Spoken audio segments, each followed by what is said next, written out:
Mimmi. Hi, Tolani. Good evening.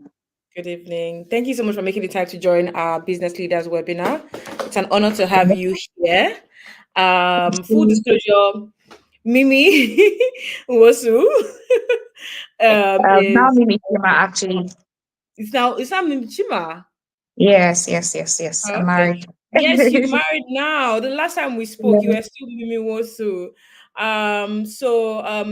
Mimi, full disclosure, is a client of mine, which I had a one-on-one consultation with. This was like 2020 during pandemic. And since then she's gone on to do amazing things. I'm sure there's no businesswoman in Nigeria that is like at the forefront of business and looking good at the same time that does not know the brand Mimi Castle. So today we have the CEO, the creative director, the everything of Mimi Kasu here. And she's going to answer some questions for us about what it takes to build a $1 million brand. And I know that it's something that people always talk about in business, like what does it take to build $1 million, like what does it take to be $1 million brand, especially when you come from a place like Nigeria where things are hard. So today we're hearing from someone that has done it, that started from building up the business just by herself and then building it up to what it is today. It's an internationally recognized brand. They do fashion shows, so many good things. Don't let me exhaust the time. So yeah, Mimi, thank you so much for making it. Thank you. Thank you for having me. Thank you. Thank you so I'm much. very excited to do this. So just a bit of, just introduce yourself. Tell us from your own perspective. I know I've shared a lot, but tell us from your own perspective. My name is Mimmi Chima. I'm the founder and creative director of the Mimmi Kasu brand. I'll just say a few things about myself. I'm married to Mr. Casey Chima. I have a master's degree and a bachelor's degree in economics. Currently running the brand Mikasu, and we're officially 5 years in business. We tend to phenomenal women who want to stand out, who want to walk tall in their pieces. And so far, we've catered to a lot of women, both home and abroad. And we're here today, 5 years after, and we're talking about it. Amazing, amazing. Well done. It's not easy to build something that's this, phenomenal out of Nigeria. So yeah, well done and Thank congratulations. you. Yeah, Casey. I believe Casey is a co-founder as well. Thank you. Yeah. So let's get into the question. So you've grown Mimikasu into like a permanent fashion brand that's globally recognized. What were the first steps you took to build the brand from scratch, and how did you navigate like the early challenges of starting the business?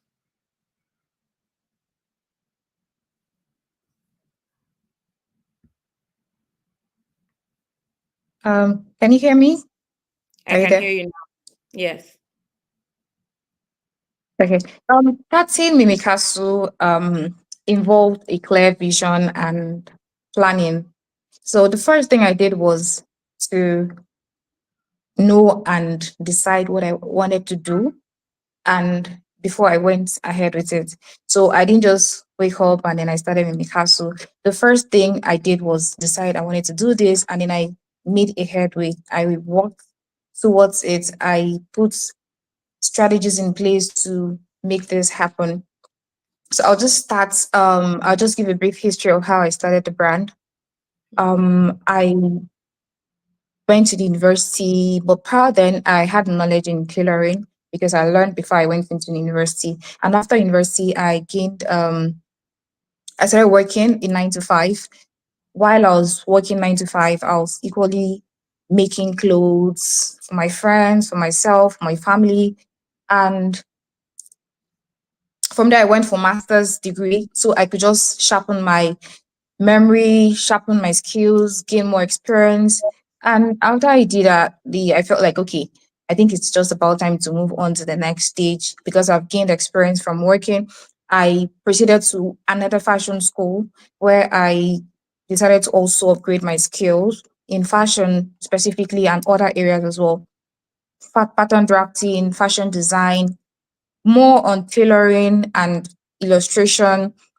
And after I did that, while I was doing this, actually, I was still working 9 to 5, but I took an unpaid leave to proceed to have this done.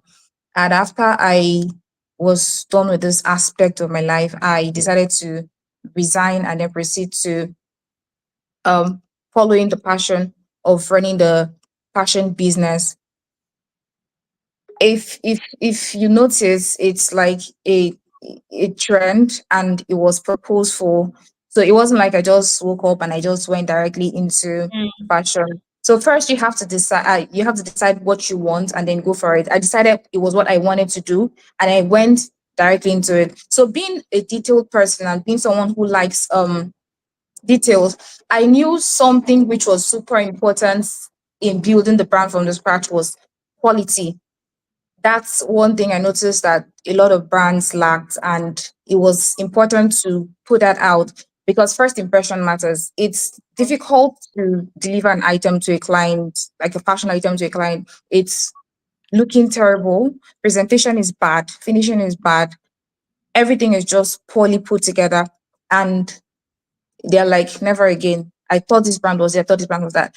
And putting out a very good production, packaging, everything is good, tailoring is perfect, it's different. The feeling is different. So Of the, course. the, the first person says, I'm never coming back again. The second person says, oh, this doesn't look like a made in Nigeria item, and I want to buy more. I actually want to know who is behind this brand.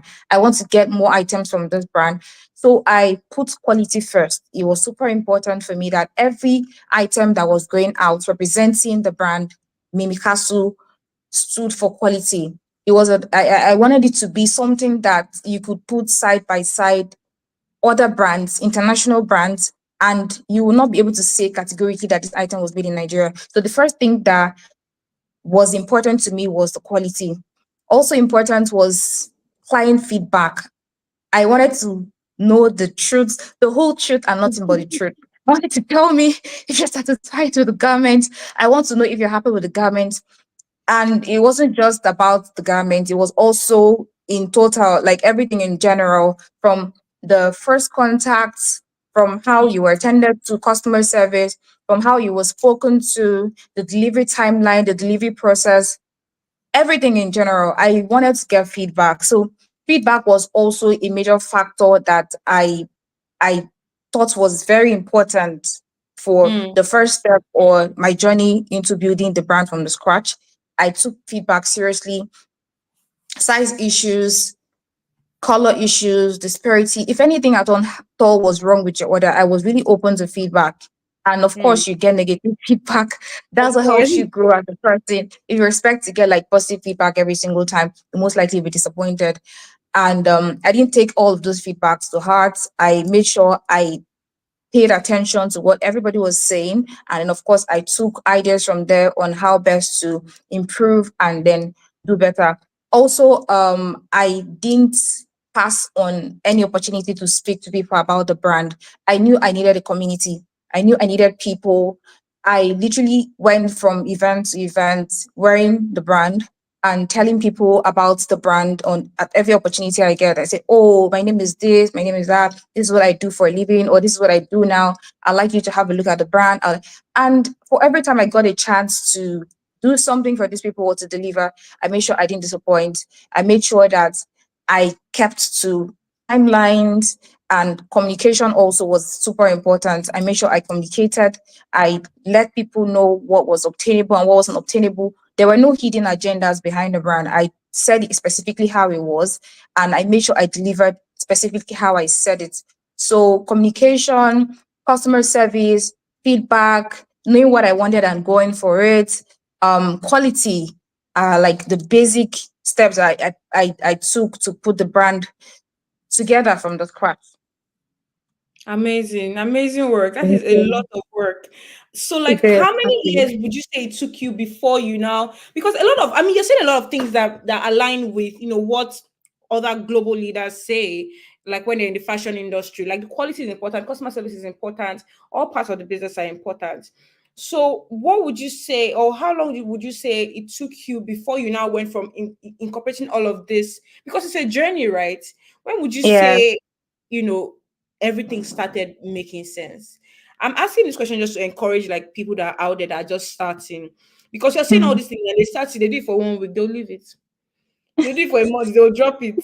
And I'm like, that is not how business works. Like, it's easy for people to get discouraged because entrepreneurship is a very lonely journey, right? So I Yeah, want you in yeah. your own like words, just very briefly, how long did it take for all these things to start working? Like, when did you from okay, you started from 2019. That was when the business started, right? Yes, yes. From 2019 to when you now look like, oh, this thing is actually working. When was that moment and how long did it take? Wow. So, to be honest, new things come up every day, right? You think, oh, okay, I've gotten a hang of this part, and then something else comes up. It's never ending. If we're being honest, it's never ending.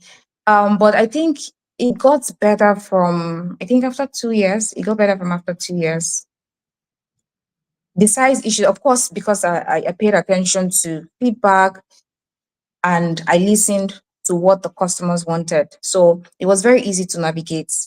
Mm, I paid attention to most of the items, most of the reasons why some of the fates were coming back at the time. Like, mm, why isn't this working? Why is this working? And I decided to put some of those things together and then take it off from there. You understand? So I wasn't overlooking anything. From time to time, I go back to the drawing board and I go back to check what is working, what's not working, what needs to go, what needs to stay. And of course, constantly research to keep yourself updated and know how to better better. manage all of these things. Yes, but honestly, it's never ending. It's once you're into entrepreneurship, it's from one thing to the other. Well, but you just only find a way to navigate this thing. It's not like problem Mm, is ended after a couple of years. It never yeah. ends, to be honest. I say it's like playing a video game. For every new Mm-hmm. level you pass, there's a New level harder unlocked. challenge Yeah, waiting for you. yeah. You Honestly, just keep that's exactly how going. it is. You just have to keep That's going. how it is. You just You have just to have keep to keep going. going. And that's what it Figure is. it But out it's and a keep very going. fulfilling journey. So, Yes. yeah, and it's working. And I agree with you. I would applaud you because the quality definitely shows with your designs Thank in your you. brand. The Thank quality is you. definitely there, and I can tell because in a country like Nigeria where the brand originated from, I know that brand is global now, but in a country like Nigeria where the brand originated from, a lot of people don't pay attention to quality. A lot of people just focus on putting something out there, it work and all of that. I mean, it looks nice. Maybe I'll give an example. Some fashion brands I've seen. I'm sorry that I just have to be truthful on this webinar. So brands I've seen, the clothes that is in the picture is different from what you would get, or it's just that trend that they say what I ordered versus what I got. That's what I got. Always happens, Yeah. but it never happens with Mimika. So I've ordered Mhm. um personally, I've ordered, I think I ordered an item in 2020 or 2021. And then I ordered again the next year and I could see the difference. That okay, it was great the first time I got it, and I was like, wow, this is good. The next Yeah. time I got an item, I was like, oh, this is way better than what I had before. So yeah, I would say that the quality definitely shows. And that being you, Thank I think you. that's the word of your brand, the quality. So yeah, that's amazing because it's definitely like Thank work. you. Yeah. So I have to applaud you. Yes. So Thank you've you. Thank collaborated you. with a lot of like high profile brands, a lot of personalities. In fact, when I encounter like fashion clients these days, I always say, "Oh, go and look at Mimi because I can see what she's doing." Because like in terms of the people, like yes, because that in itself is a marketing strategy. Like the people that wear the brand, like those caliber of people, you just look at them and be like, "I want to be like this person," and then that's it. Do you get what I mean? So how did you do it? How can young entrepreneurs do it that they can get high profile brands to work with them, both like personal brands, and I think you've worked with a couple of corporate brands as well. So how did that happen? Give us the source. Well, so first of all, I'll just talk about some of the brands we've collaborated with. We've collaborated with Mavens Group, collaborated with Film House, we've collaborated with SRS Group, and to be honest, we've experienced significant growth. There's a Mm, significant impact from those collaborations, and some of the impacts from these collaborations is brand visibility.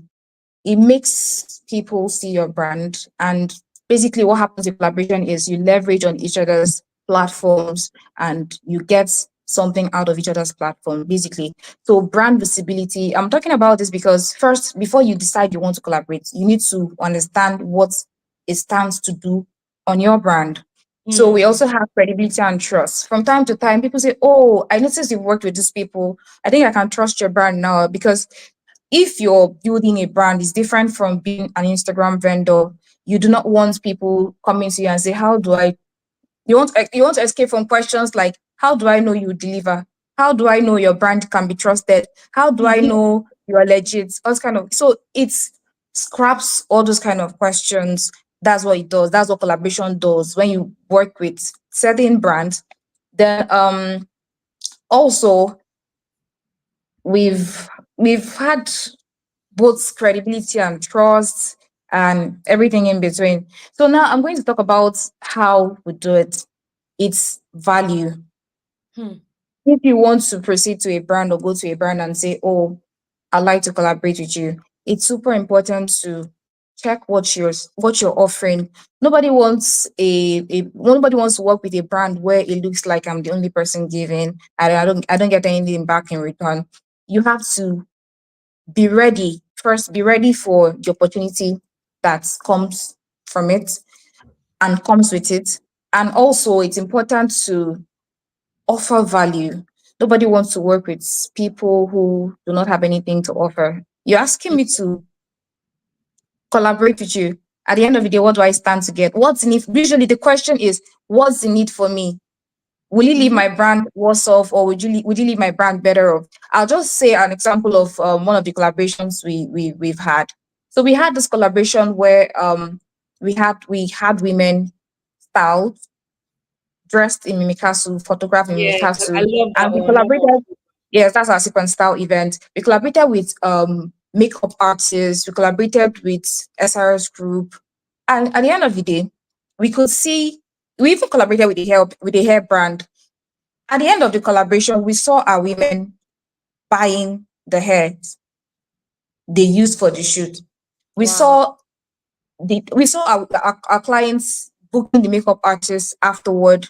We saw our clients booking the location afterwards. So before you even request for a collaboration, just make sure you have something to offer. Make sure when your brand comes to the table, when whoever it is you send the proposal is going through the proposal, there's something of value, either by means of quality, either by means of the people who your brand presence. Yes, basically. So the watchword or the keyword here is value. Make sure you have value to offer.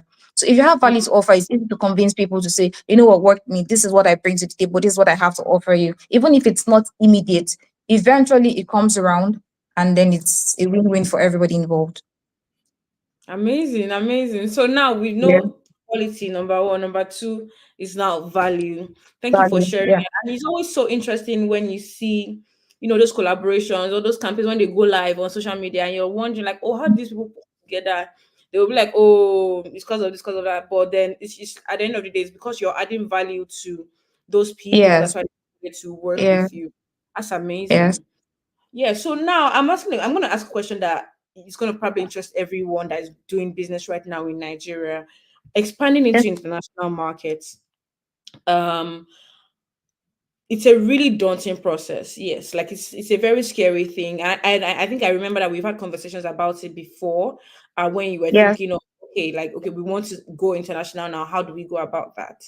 Um, can you share some practical tips in your opinion and strategies that you say worked for you um when you now wanted the brand to go global?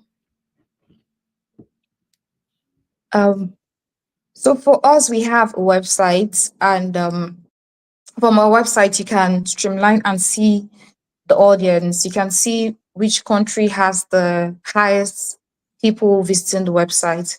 And one important thing that has helped us is research. Research. It's very important to research.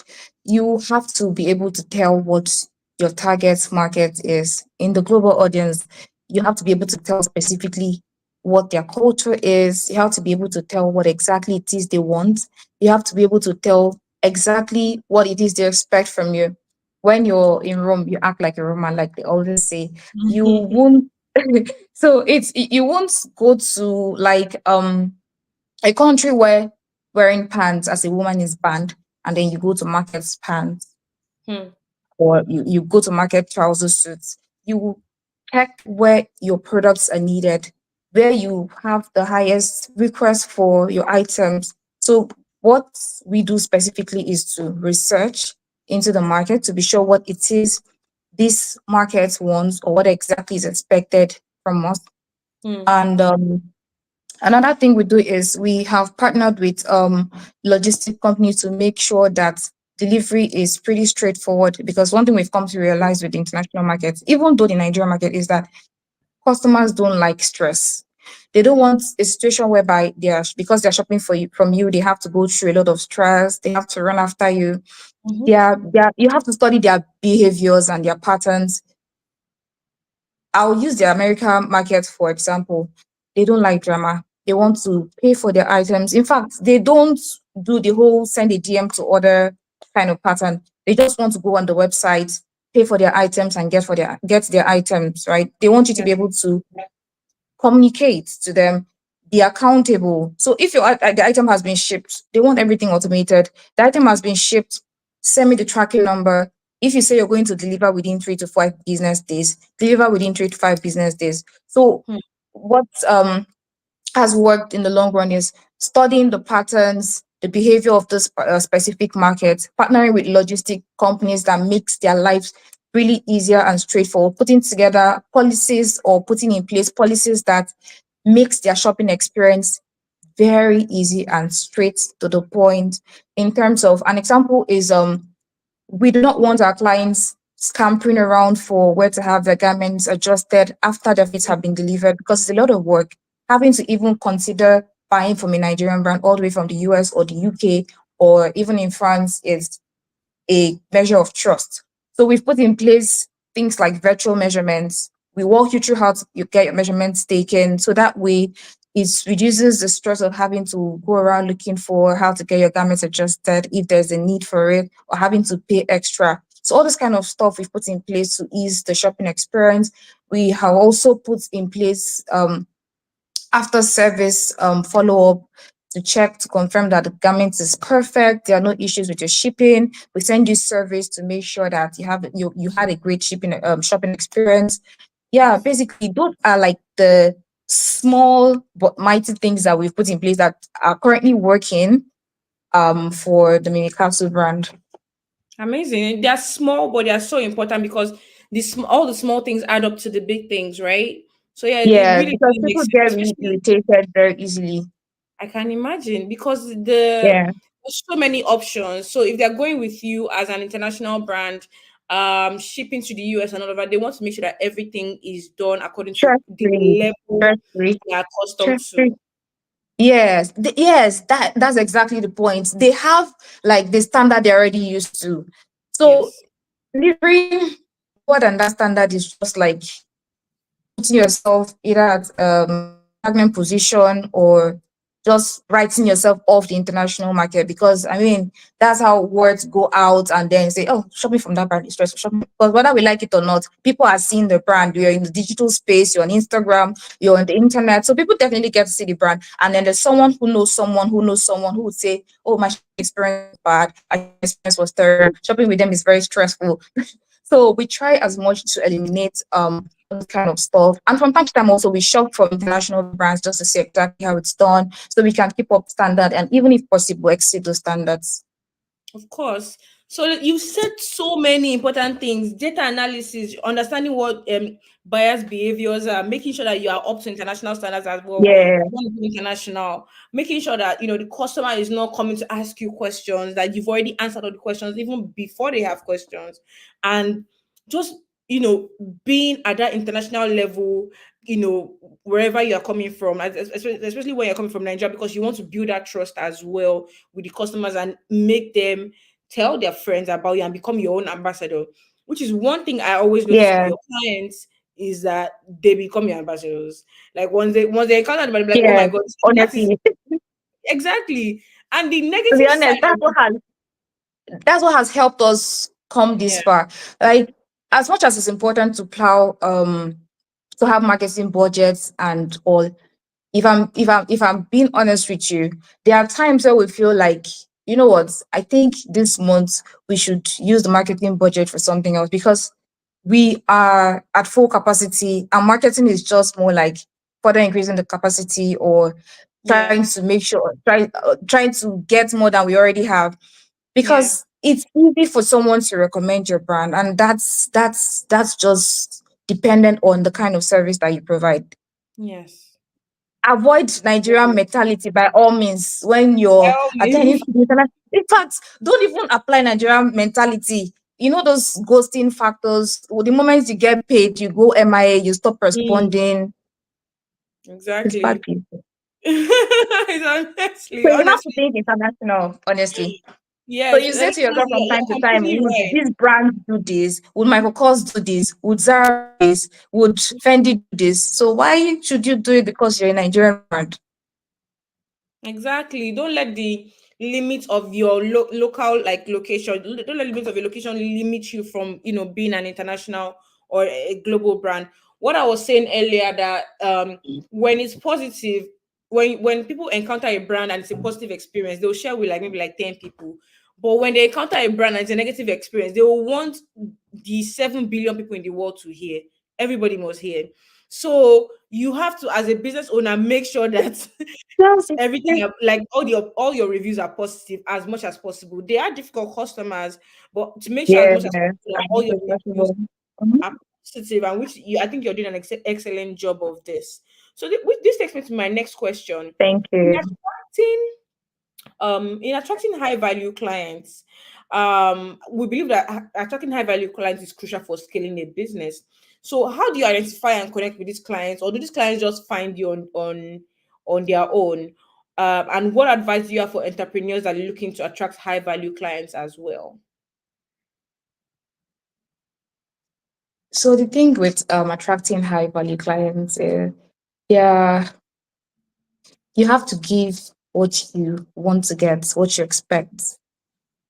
You study what high value clients would like, what high value clients expect, what high value clients would want.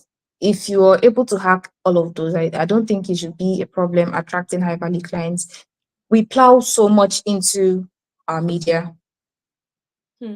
Like I always tell people, fashion is like food. People literally eat first before they wear, right? And it's Hmm. by presentation. So for food, for some people, once they see the food presentation, they're already full. They can already, in fact, their mouth are already watering because the food presentation is good. Everything looks good. And the same thing as fashion. People see the presentation and already they go like, oh man, I can't wait to be in this outfit. I can't wait to wear this outfit. I can't wait to rock these pieces. This looks so good. Invest in media. By media, I mean the quality of the pictures. If you think Alexander McQueen has luxury clients, it's because they are doing what luxury clients expect from them. We put out luxury quality pictures. We invest heavily on photography. We invest heavily on videography. We invest heavily on our campaigns, on the models, on the hairs, from the hairs the models wear to the footwear to the makeup is heavy budgets for them. Hmm. So we don't try to manage budgets because for us presentation is key. So Of that's course. the some I think to some extent that keeps people attracted to the brand. So luxury customers or clients who love luxury do not like drama. They don't like stress. They want great customer service.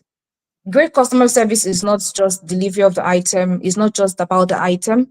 It's Hmm. from the first contact to the final delivery and then after service. Yes. So they want you to communicate with them in a way that they deserve. I mean, if someone like Awele Lumelu is buying an item from Emekasu, she can afford to buy an Alexander McQueen, right? But she decided to buy from Emekasu. Yeah. Why give her a treatment that's less? And by Mm, saying this, it doesn't extend to just luxury. Our forte here is everybody is treated nicely, everybody is taken care of, and we deliver great customer service. Now, luxury aside, great customer service is something I think we have constantly done from the mm, point of contact. You place your orders, we follow up, we deliver the item. We just try to make everything seamless, no stress, no mhm. drama.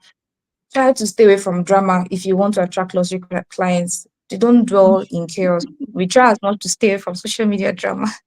And we try as much to be not to be involved in any social media drama. So with this, we've been able to attract luxury clients. We let them feel involved in the process of um our designs. We carry them along. We have a brand story which resonates with most of these clients. Mm. And yeah, basically it's been working for us and we've kept them pleased. Amazing, amazing, amazing. Well done. I mean, Thank it takes a you. lot to have, HNIs, high net worth individuals seeing your brand as the brand to go for a particular look, for that professional woman look. I think it's very important that um you are. I actually remember being on Twitter a couple of months ago, and they were mentioning somebody asked who are what are the fashion brands that can compare to like LV, and or people were mentioning Mimi Castle, and I was like, yeah, that's my girl. I know her. Thank Honestly, like, you. and it just goes to say, because it's that excellence that really brings, those big numbers, those revenue, or that revenue that every founder is looking for. So yeah, well done, I agree amazing with work. you. Thank you. Thank you. So in your journey, as a fashion entrepreneur, as a business owner, as a woman in business in Nigeria, those are very different levels of interesting terms. In your journey, what would you say are some of the most significant obstacles that you had to face and overcome?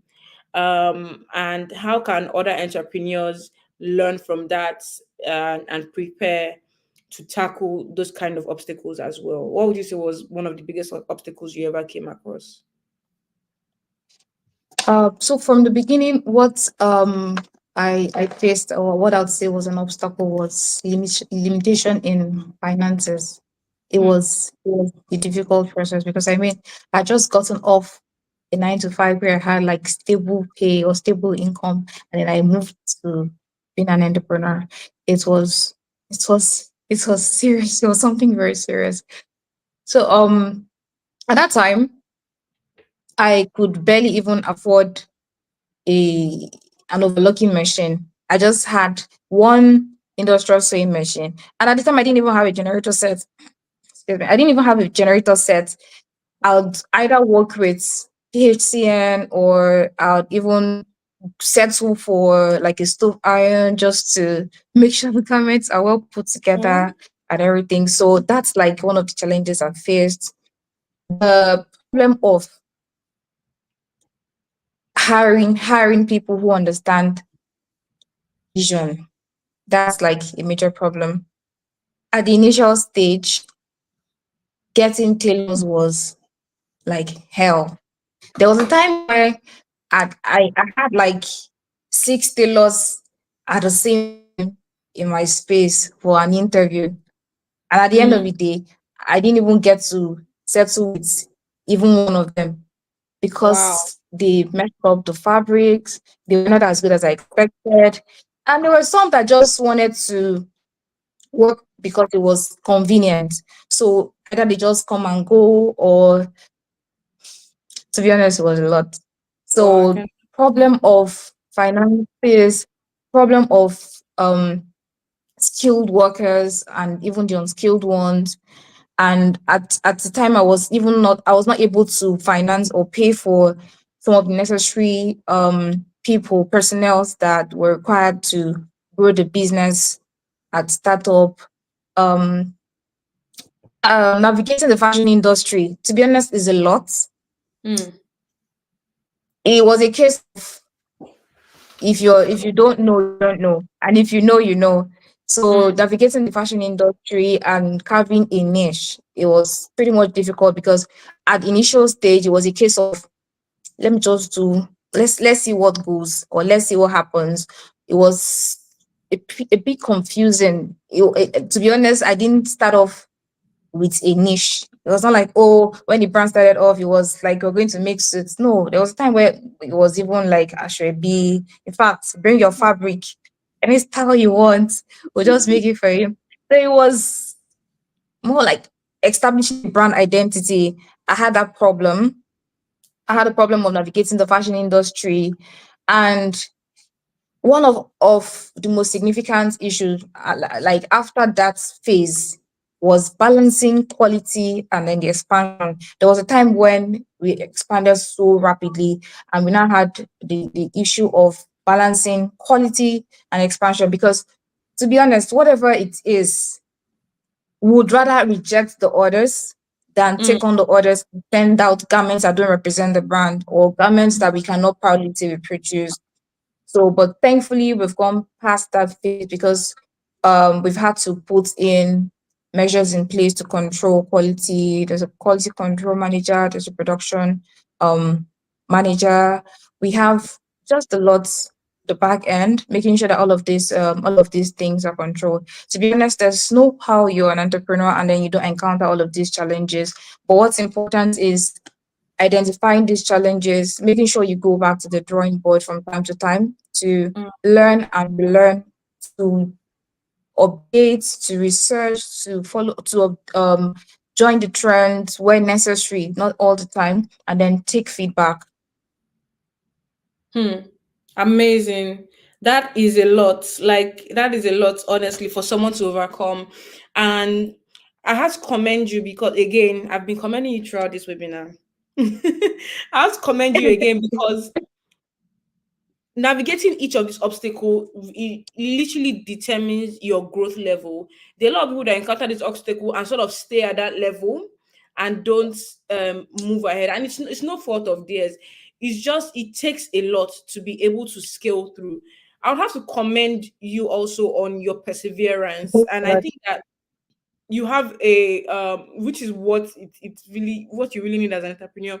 You have a spirit of perseverance where no matter the challenge we move on to the next one, we'll solve this one tomorrow again, we go again. And I like that because you going from a business that was just doing Ashwebi to becoming an established brand with all the branding. I do remember when the name change happened. I was very happy. That was probably my one of my happiest moments when it came to Mimmi Kasu, because that name change was like I think that was when the brand just catapulted because it just sounded so right, so perfect, and obviously the quality kept on going. So yeah, amazing work, definitely. So I guess that leads me to my next and final question for a roundup. Maintaining relevance in the fashion is so competitive. It's such a competitive industry. There's somebody out there that is watching, probably going to watch this video because you were on the video, because they want to learn what you did, because they want to be exactly like you and pass you. And we wish them success. But it's so competitive to maintain relevance in an industry that is everly changing. There's new trends. I'm watching Fashion Week now. I'm seeing all the new trends, and I'm like, wow, what are we going to wear next year now? Because all the interesting designs, it just it's really interesting the way it just evolves. So how do you ensure that your brand continues to stay relevant, attract and retain customers?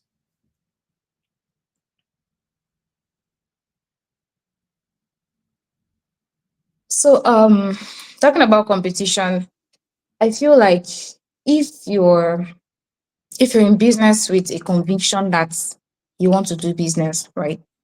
And God has blessed you with the right customers, you're blessed with the right team, I think the most important thing is to focus now, forget competition and focus on your own business. Mm, Focus on what works for you or what is working for you. Focus on what the customers want.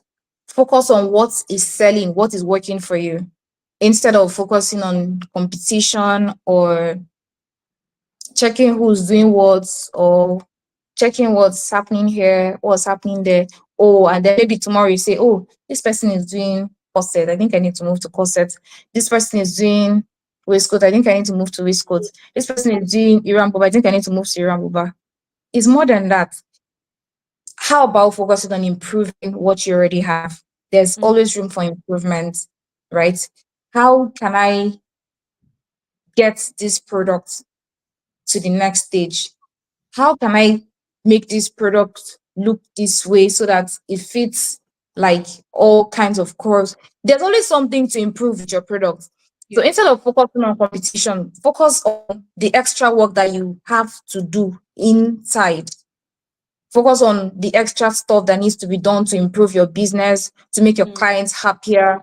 There's always mm, something extra. So for me, I don't look at competition. I just focus on what's working for me. If we constantly have orders, we constantly have in fact from time to time we're at full capacity, then I should focus on expansion instead of focusing on competition, because to be honest, there's nothing to compete anymore because what I'm working on or what I'm doing is working for me. So there's nothing to really compete with. Then for trends, the best way we have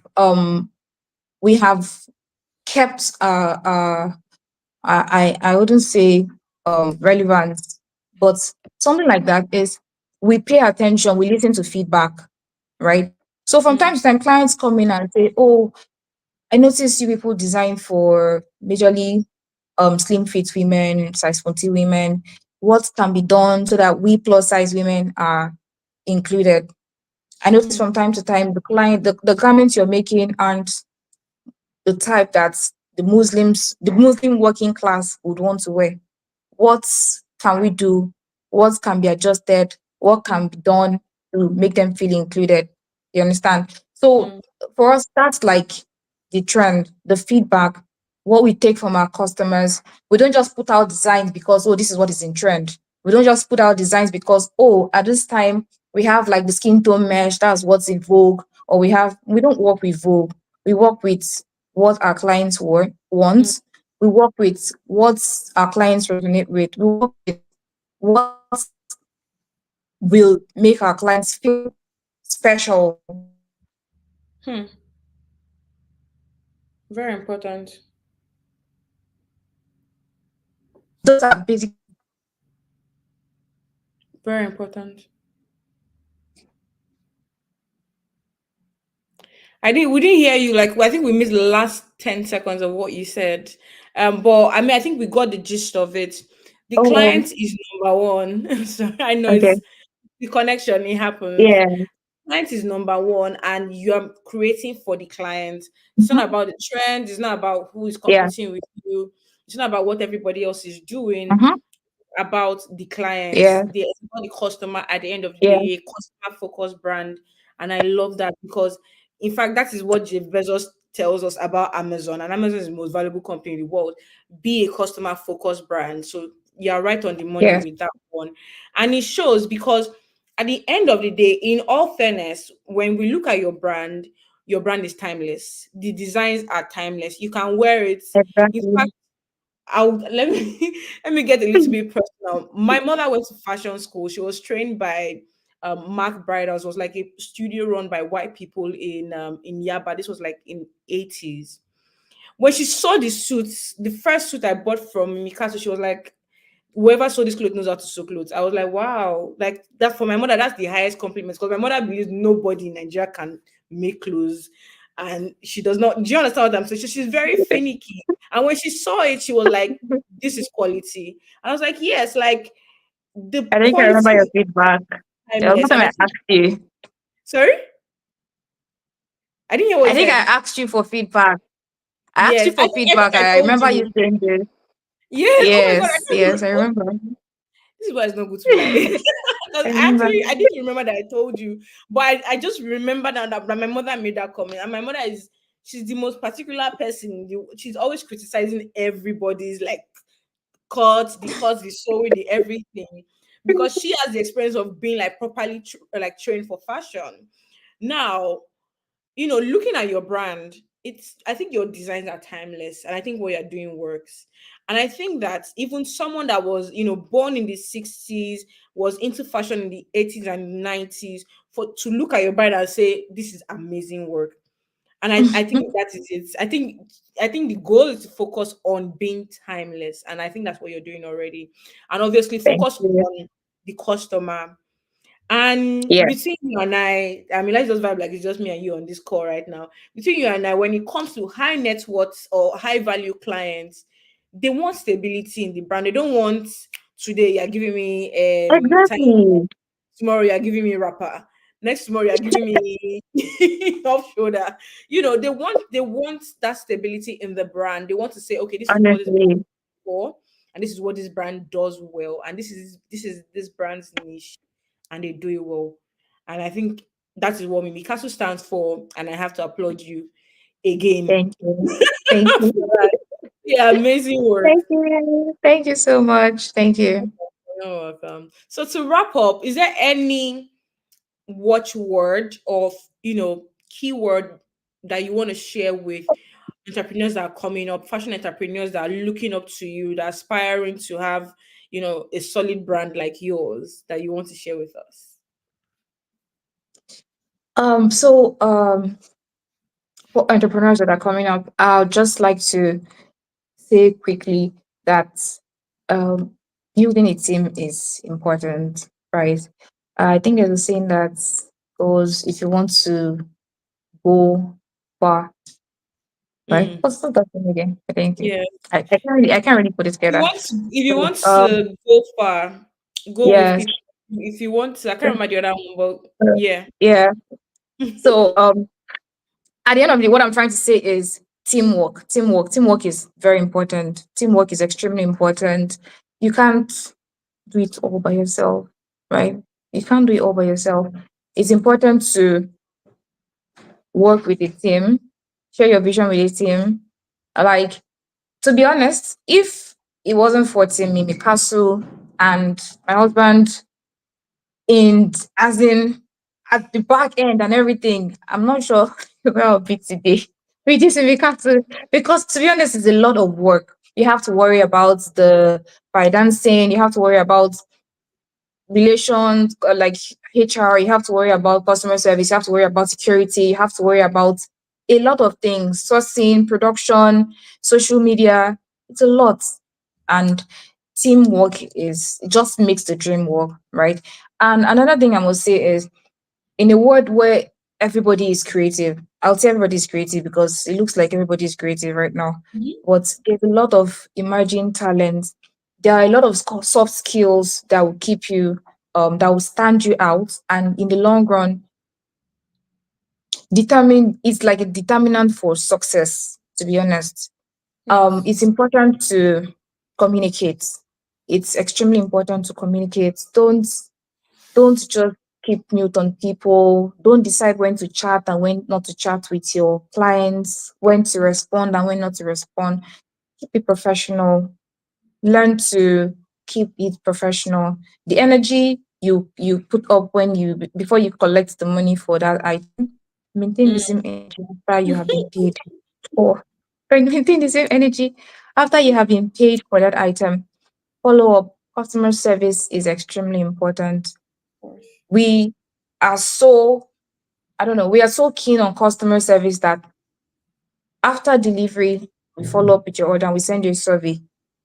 We don't want to, we like it, you can put in anonymous, you don't have to enter your email, but we want to hear what you have to say. It's Mm, from it's from those feedback that we've gotten clients to say, oh, can you make your suit bag longer? I want my suit bag in this color instead. I think you guys should do this instead. You get honest feedback. It doesn't have to be one where it's named. It can be anonymous. yeah. Clients who visit the studio, they also have to scan a barcode to let us know how they feel. It's completely anonymous because we want the honest truth. Be very open to feedback. We are very open to criticism. And criticism doesn't mean you're doing bad. It's Mm. just to leave room for you to grow, for you to do better. And it's also important to be very patient, very, very patient. Alexander One designed her first dress at the age of 40. Wow. Yes. Um, Founder of WhatsApp founded it in at the age of 33. I made my first million naira in at the age of 29. So it's Mm. important to be patient. There's no hurry in life. If you hurry to it, you hurry out of it. There's no need to be in a hurry. Focus on the things that matter, not fame, not anything else, not money. To be honest, it's not money. If you chase quality, every other thing is just like what the Bible says, seek ye first the kingdom of God and everything else will be added unto you. It's the Mm. same measure. If you're a 9 to 5er, if you're an entrepreneur, chase quality, quality of work, quality of products, chase quality and every other thing. I promise. The fame, every other thing will be added onto you. People will come, like kings, queens will come to your business because of quality, because you're doing something different. You're Yeah. focusing on what's important. You're When you give quality, you literally just give people value for what they have paid for. So I'm just going to wrap this up by saying there's honestly no limit to what you can achieve, regardless of how and where you started. I Mm. started from my father's living room, and Wow. as we can see, Kasu is not situated at the heart of Lekki, Lagos, and is a global brand. So there's honestly no limit to what you can achieve, regardless of what you started with, where you started from, or how you started. Mm. Amazing, amazing. Well done. Honestly, I have to. Thank you. I'm saying it again. I have to applaud you. I commend you. I Thank think you. you've done amazing with the brand, and Thank what I'm just you. so thankful that we get to do this even after all these years. I've known you Thank for four you. years. Every time I just say, okay, what's going on with Mimi Kasu now? It's just growth and growth and growth. And I Something love different. that your Yeah. watchword is quality, because the quality definitely shines through, and you being customer centric definitely shines through in the brand. So what you're doing works, and I really hope that this reaches the right entrepreneur that is looking to start their business, so they can imbibe these values into their own brand as well. You So should yeah. too. Thank you so much, Thank Mimi. you. We're gonna Thank leave it you. here. Thank you for having me. Hopefully, we Thank get to do you. more of this soon. Maybe a live session in person. I'm sure there are a lot of people that want to meet you. But yeah, Thank no you. Thank you worries. so Thank you so much. much for your time. Take care. All right. Take care. Take All care. right, Bye.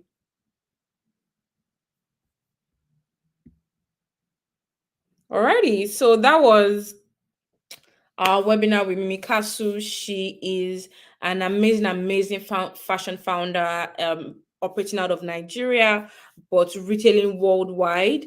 Her designs have been worn, as she mentioned, in the UK, in the US, in several countries aside from Nigeria. Obviously, Nigeria, she's one of the top fashion names. You cannot mention women's fashion right now in Nigeria 2024 without calling the name Mimi Kasu. So yes, she's amazing and she's doing amazing things. I'm very excited to have her here. I think I met her when we did a one-on-one consultation in 2020 during pandemic when things were so difficult. But then she went through all of that pandemic and came out, shining as a star. So I have to applaud her for that. So yeah, we're looking forward to having more business leaders on this webinar. Make sure you subscribe to our YouTube. We'll be sharing more and more content with business leaders globally. Thank you so much for being here with us. I'm going to leave you